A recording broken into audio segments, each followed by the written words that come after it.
Alright, this is Warren here at Around the Geek with Matthew Mercer. How are you doing today? Doing well. How about yourself? I'm doing pretty good. Can't complain.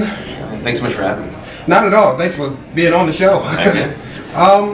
Well, you're known for doing being Walla in Akira, Fei Long in Street Fighter, Label Long in Tekken 6, Leon Kennedy in Resident Evil 6, and Zato 1 in Guilty Gear, and much more. So, I'm gotta say I'm honored. Oh, no. I'm honored to be a part of those things. As a lifelong geek and gamer, I'm excited to have even touched some of the properties I grew up with. So it's awesome. Yeah. Oh man. So let's get started with the basics. Tell us a bit about yourself.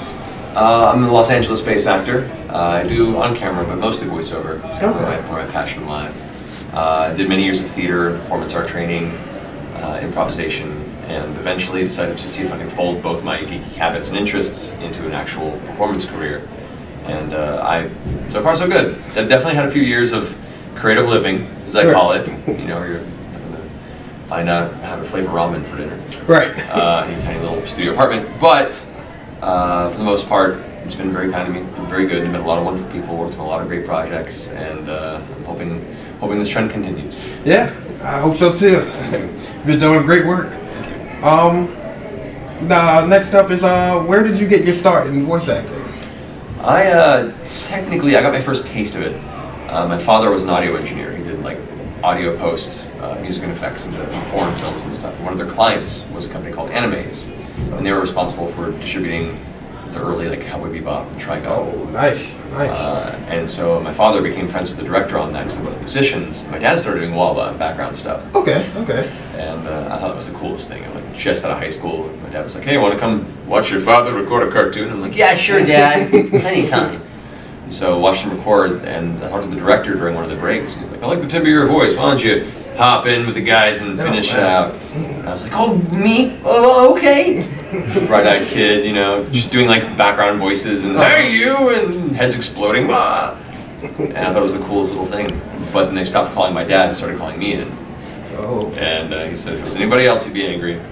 But I started doing random voices here and there, every like 6 months or so, like really tiny things. But it was enough for me to taste it and be like, I might want to consider following this as a career. Right.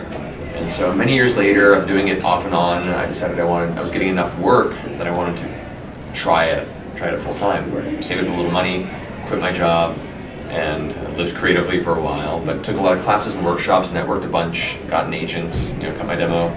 Yeah, that's one of the things we've been hearing is that you really gotta put your all and get the acting classes and everything else in there too, because that really counts towards it. To make a living doing this, you have to be competitive with me.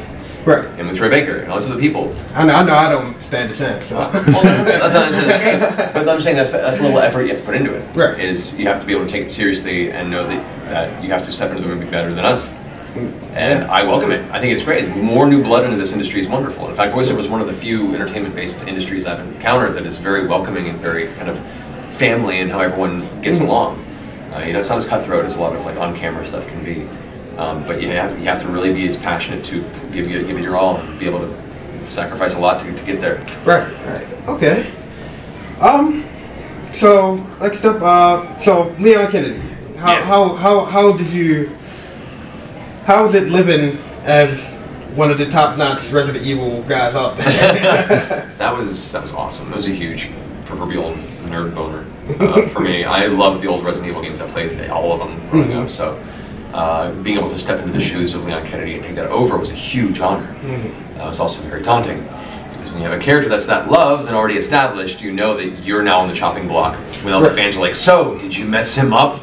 I was like, I don't want to be that guy. Right. So I came to him very much from a standpoint of love and respect for the character and wanting to embody as much of the existing performances that have brought him to life beforehand, but also bring his character arc to the next game where he's not quite as cocksure, he's a little more browbeaten and world weary than he was in 4, but also give a little bit of my own flavor to him, but still keep the essence of Leon there.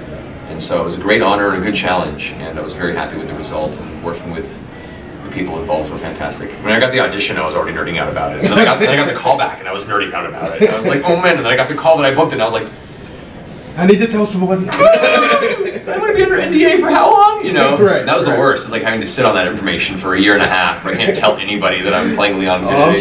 I'm sure. Somebody's talking about Resident Evil, you're like, yeah. Yep. We were all there at the Resident Evil panel at San Diego Comic-Con that year when they finally announced it. We're all sitting there going like, oh, please just let us know it's okay.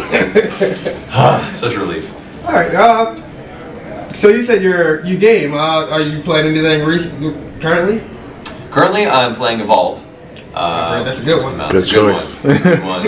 That's another game I was really proud to be part of. I voiced one of the trappers in the game named Abe.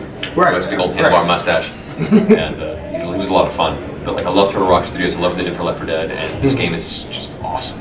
Totally digging it. Other than that, I've been playing through Dragon Age Inquisition. That's when I finally got into you last week. So yeah, I spent like 3 hours making my character. Well, it would have been like an hour and a half, but I spent all the time trying to customize it to look like me, and I get it perfect. Right. And it says confirm for name, and I meant to like hit the button to customize the name instead of confirm whatever it randomly gave me. It was like Melvin. Nothing against anyone out there named Melvin. My character did not look like a Melvin. Right. And I was very angry, so I had to restart the process. But anyway, that's why it took 3 hours.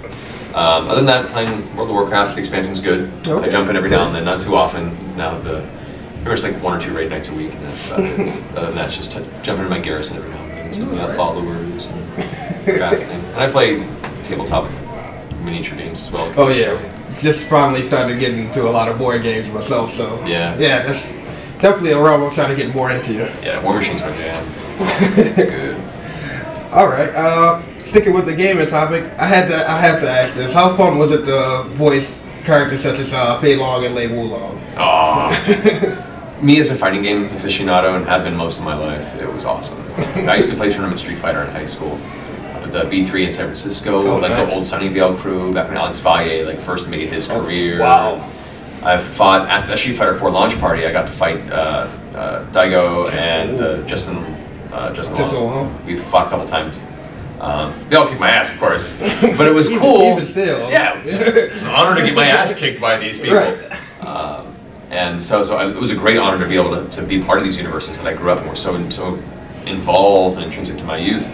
And then, and funnily enough, for the Persona 4 Arena Ultimax promo, they asked me to do a fight with Alex Valle because they heard that we had fought in a tournament years ago. They called it a grudge match. I'm like, that's not a grudge match. He's really good at these games still. I was once good. And so we fought at one of the local arcades. It was all televised. It was all streamed live, and we had fun. I got a round on him. After that, beat him for a round. I'll take that. Still counts. Still counts, exactly. Winning. Exactly. But yeah, so it's a blast. I love fighting games, and any chance I have to be a part of it, it's been awesome. I've hit Mortal Kombat, I've hit Street Fighter, I've hit Soul Calibur. Okay, so like all the good ones. I'm trying to like see which other ones I can slowly, take over from a distance at this point. So. All right. What's been your favorite character to play so far? Since I know you have a full list of voice acting, so it's like picking children, man. Like I love them all for different reasons. All right, I'll give you 3. Okay, 3 characters. I really enjoyed playing Leon Kennedy. He was just a character that I've always enjoyed. His arc and his personality is very close to my own in some ways, so it was a very near and dear character. I really enjoyed playing Kiritsugu Emiya in the Fate Zero anime series because, and more so towards the latter half of the series, but he was, from a performer, so many subtle intricacies to his personality, so many very small micro adjustments and points in his character that I was putting through that show, to where even though he comes across as this very cold-hearted killer, there is this deep-seated sense of honor and responsibility to his goals and his family and what he must, the ends justify the means type thing, and he's willing to sacrifice his family to protect his family and the world in a weird way. And then going into his back history and why he is the person he is was a very awesome emotional ride, and was, as an actor, a very, very fulfilling role to perform. So I have a special love in my heart for Fate Zero for that reason.